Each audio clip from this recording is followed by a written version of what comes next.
Quero trazê-lo aqui para minha tela, Rafael Favetti, cientista político da Fato Inteligência Política, chegando aqui para comentar mais sobre este cenário aí conturbado, reta final para as eleições. Favetti, seja sempre muito bem-vindo. Muito obrigado. E como você mesmo falou, é a reta final de eleições em alguns estados.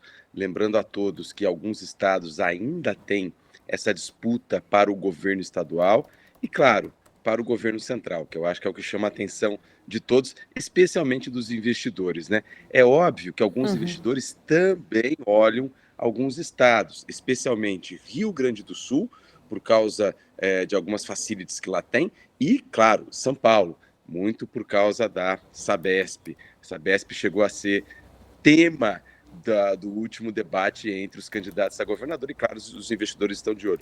Porém, é o debate nacional, do governo central, que mais chama a atenção dos nossos investidores.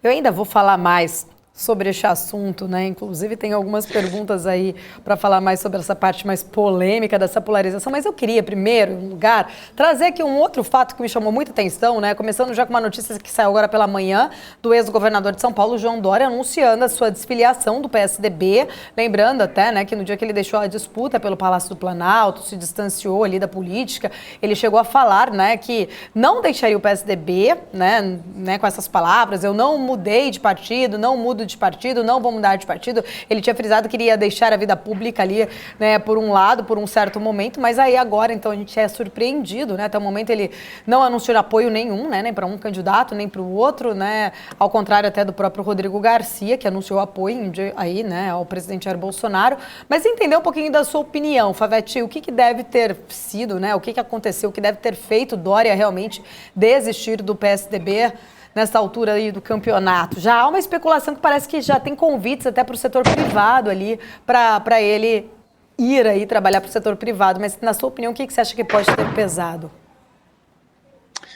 Primeiramente, é bom ressaltar que a política é muito dinâmica. Veja, por exemplo, o que aconteceu com o PT. O PT é um partido que estava em franca decadência.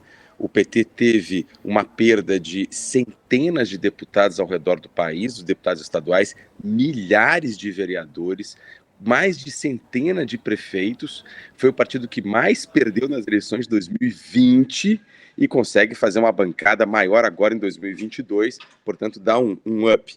O DEM também, o Democratas, tinha tido um debacle muito forte na história, chegaram a pensar em extinguir o partido, e de repente o partido consegue a presidência da Câmara, depois a presidência do Senado, se uniu com o PSL e hoje a União é um dos 3 maiores partidos do Brasil.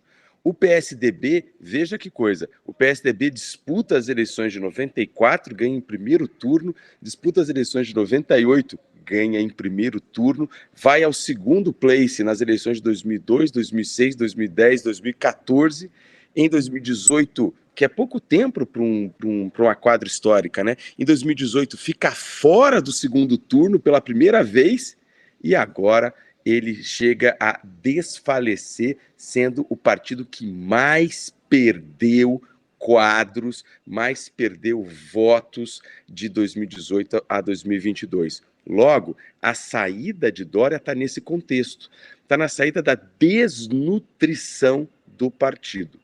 É claro que João Dória é um quadro importante. Está em baixa agora? Está em baixa agora. Mas vários políticos já tiveram em baixa em outros momentos, depois eles voltam à ribanceira. O Dória, a saída dele do PSDB está de acordo com essa desnutrição do poder político que o PSDB está tendo. E mais, o PSDB está se tornando cada vez mais um partido mineiro e menos paulista. Cada vez mais a força do PSDB de Minas cresce dentro do partido, diminuindo a força do PSDB do Sul e também de São Paulo. PSDB que sempre foi um partido paulista, né? Na essência, porque há 20 anos comanda o principal estado do país. Portanto, essa saída do Dória é a saída do PSDB do governo de São Paulo, que o PSDB não vai estar no governo de São Paulo no ano que vem, é a não disputa do PSDB nacional. A saída do Dória na verdade, quase consubstancia esse debâcle, essa desnutrição total do PSDB. E o que Dória vai fazer? Olha, eu acho que a primeira coisa que Dória tem que fazer é tentar conter os danos. A imagem dele precisa ser renovada. Ele é um cara, ele é um quadro que defende as bandeiras do liberalismo fortemente e acho eu que num futuro médio ele pode voltar à carreira pública defendendo essas bandeiras. Num termo um pouco mais geral, a direita brasileira está, vamos dizer assim, em campo, cheio de pequenos campos e médios campos ainda um pouco condensados demais que uma hora ou outra vão se debater internamente. Exemplo, todos sabem que o tradicionalismo não é o conservadorismo, mas o tradicionalismo não navega bem com o liberalismo. Quadros como João Dória, Zema e etc., Tarcísio, são quadros do liberalismo. Claro que estão dentro do campo da direita, mas não são quadros do tradicionalismo. E hoje, ao que parece, dentro do que a gente pode chamar de direita, quem mais aparece, pelo menos em número de votos, são os tradicionalistas, que não são liberalistas. Então, uma hora ou outra, esse jogo interno, vamos dizer assim, dentro do campo da direita, ele vai acontecer de maneira mais explícita, e aí sim, nós vamos ver quadros mais liberais, como Tarcísio, Zema, o próprio Dória, tendo uma proeminência sobre os quadros do tradicionalismo de um lado, do conservadorismo de outro, que são coisas diferentes, e dos outros tipos que compõem essa massa que a gente pode chamar direita. Logo, em relação à sua pergunta, o Dória tem um futuro político na frente se ele quiser, mas não é agora, Paulo, é daqui a um tempo. Agora, a imagem dele ainda sofre um arranho. Favete, a missão difícil do dia hoje é sua. É um assunto aí sensível, por sinal, mas não tem como a gente não tocar nesse ponto, não falar sobre isso. Até agora há pouco eu estava falando, né? Perguntaram se o nosso comentarista, o Gani, que na semana passada, inclusive, estava ali numa lista, né, de pedidos do TSE para pagar alguns posts. Perguntaram se ele estava censurado aqui por nós, e eu expliquei que ele está de férias, mas é um assunto que a gente não tem como não falar sobre essa, né, repercussão que está dando muito forte em relação a, né, o TSE ter censurado aí alguns veículos, inclusive o Grupo Brasil Paralelo, né? Jornalistas, comentaristas também da Jovem Pan foram afastados até, né, por uma expressão ali para não ter, né, nenhum tipo de expressão de opinião. Enfim, eu queria entender como que você está enxergando toda essa situação. Você vê isso como realmente uma censura? Estamos à véspera das eleições, né? Cada um teria aí o seu direito de expor a sua opinião. Você acha que existe exageros? Como que você enxerga essa situação? Muito legal você trazer essa questão, até porque a gente precisa compreender um pouco como se dá, de um lado, dois direitos fundamentais que existem quando você tem eleições. Eu recomendo a quem quiser saber mais sobre essa situação, um caso julgado no Supremo Tribunal Federal há mais ou menos uns 20 anos, que é o caso Infoglobo versus Garotinho, qual o Garotinho pede que o Infoglobo, na época o Infoglobo era a central de jornalismo, vamos dizer assim. Hoje eu acho que não existe mais o Infoglobo, mas ele era a central de jornalismo de todo o conglomerado Globo, que reunia rádio, TV, jornais, etc.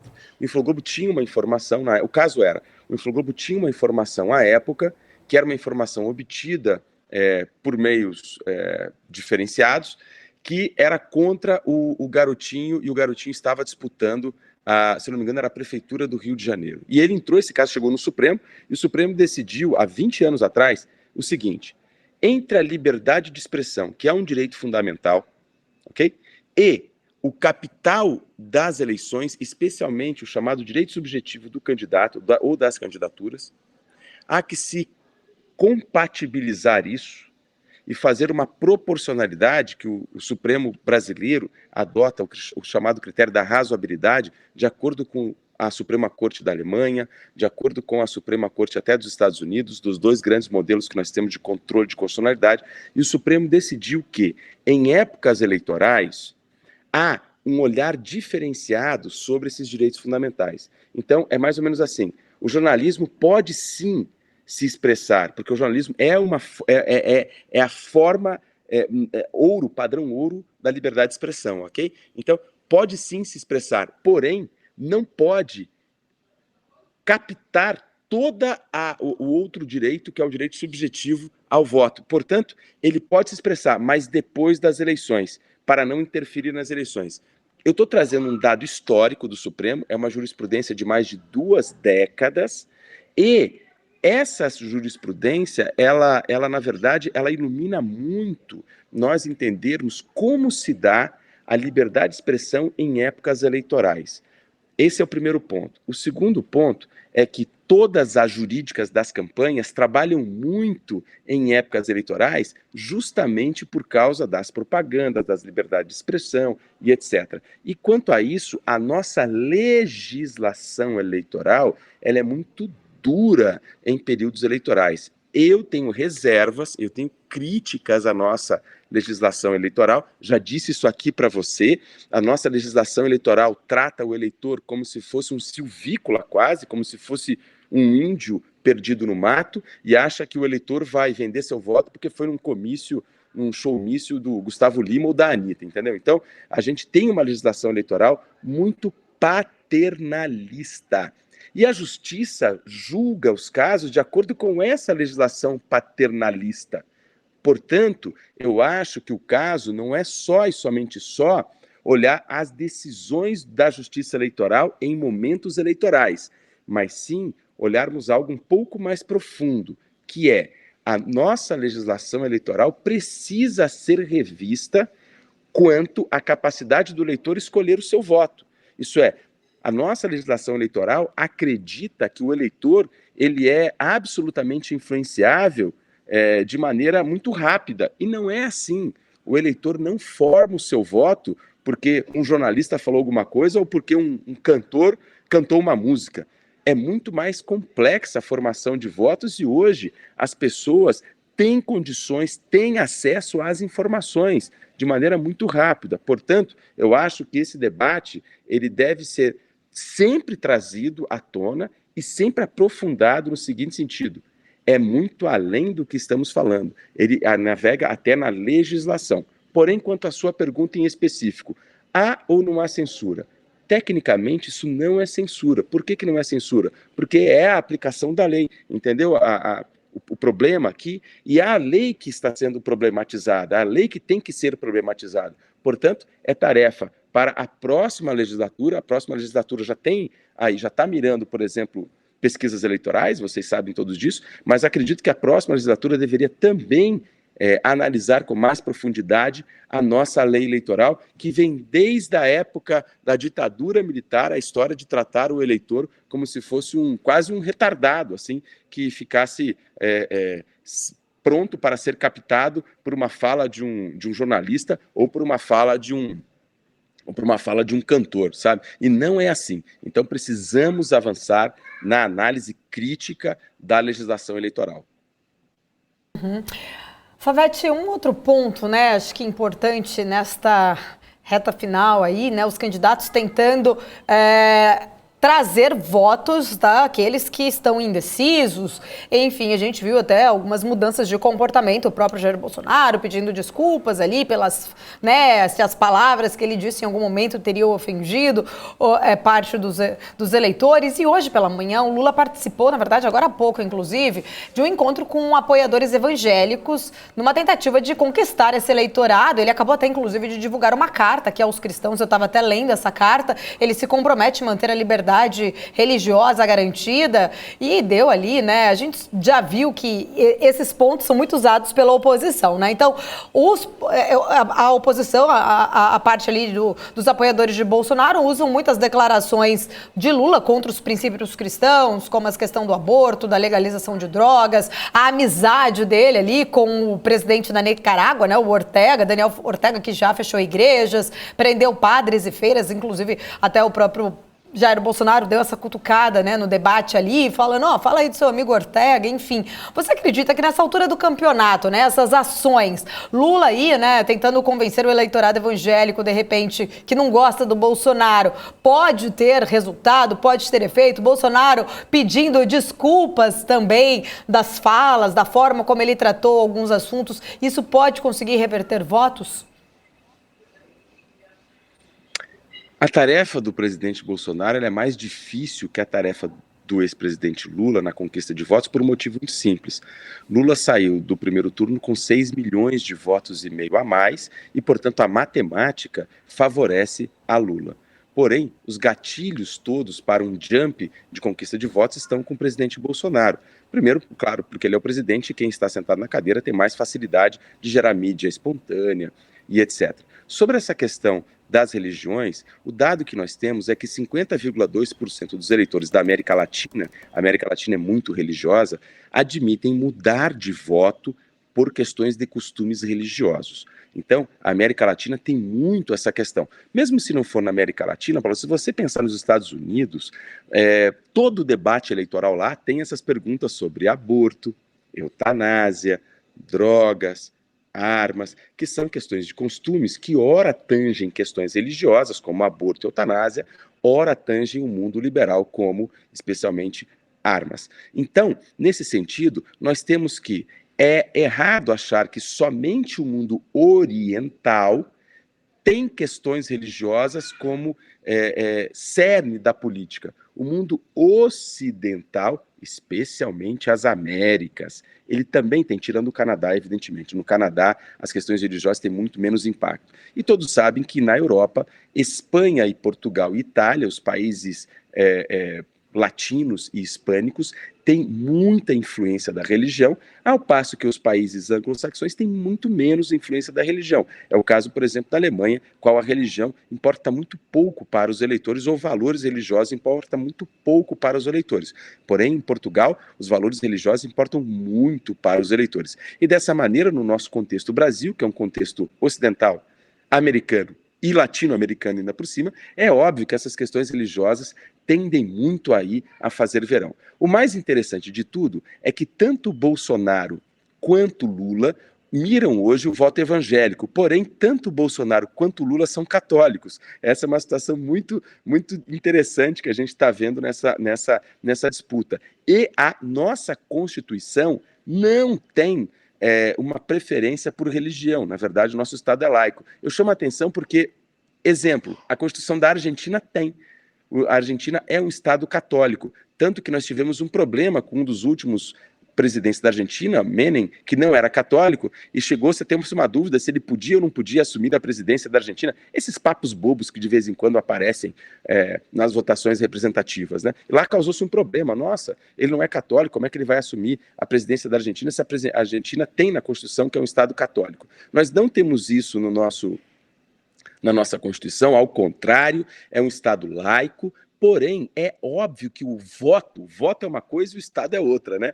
O voto, que é o voto da sociedade, a sociedade, ela tem forte impacto religioso. As religiões, elas são, sim, um centro de poder da nossa nação. E nesse sentido, é óbvio que as candidaturas, elas tendem aí a pelo menos não tomar uma bola preta das religiões, isso é, não tomar aí um não das religiões. E a busca pelo voto evangélico, ela se dá porque, evidentemente, o meio evangélico de vida é o meio que mais cresce no país, sem nenhuma dúvida. Do dado que nós temos de 2010 para 2000, do censo 2000 para 2010, o mundo evangélico cresceu 8%. E, portanto, a gente projeta que de 2010 para 2022, ele cresceu mais que 8%, até porque as religiões neopentecostais entraram nos meios de comunicação. Portanto, é um feixe gigantesco da sociedade que tem valores muito bem esclarecidos e muito bem sólidos sobre isso. E óbvio que todas as candidaturas, não só dos presidentes, mas dos governadores, dos prefeitos, dos vereadores, etc., buscam esse tipo de situação. Nós temos a Frente Parlamentar Evangélica, que é uma das 3 principais bancadas no Congresso Nacional.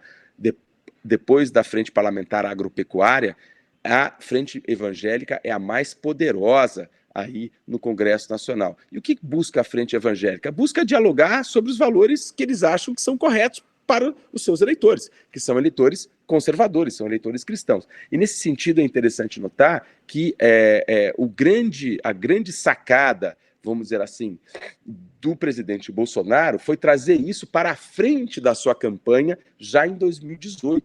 Então não é novidade para o eleitor de Bolsonaro, ou mesmo aquele que não é eleitor de Bolsonaro, essa roupagem que o presidente tem não é de agora, já é de 2018. E, por outro lado, a tarefa, como você mesmo comentou, do ex-presidente Lula em trazer aí essa carta aos evangélicos, o presidente Lula diz que no seu governo não houve, enfim, uma perseguição, mas e nem podia ter, né, porque a Constituição proíbe, e que foi no seu governo em que você teve aí uma ampliação das mídias para o mundo evangélico no seu Ministério das Comunicações. Então eu vejo isso com uma certa naturalidade, porque a nossa sociedade, ela é sim conservadora, ela é mais conservadora do que não conservadora, e ela é sim pautada por questões religiosas, em especial no interior.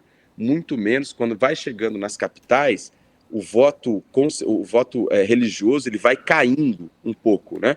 Então, mas quando você vai entrando no interior, esse voto religioso ele cresce e cresce muito, especialmente quanto a valores.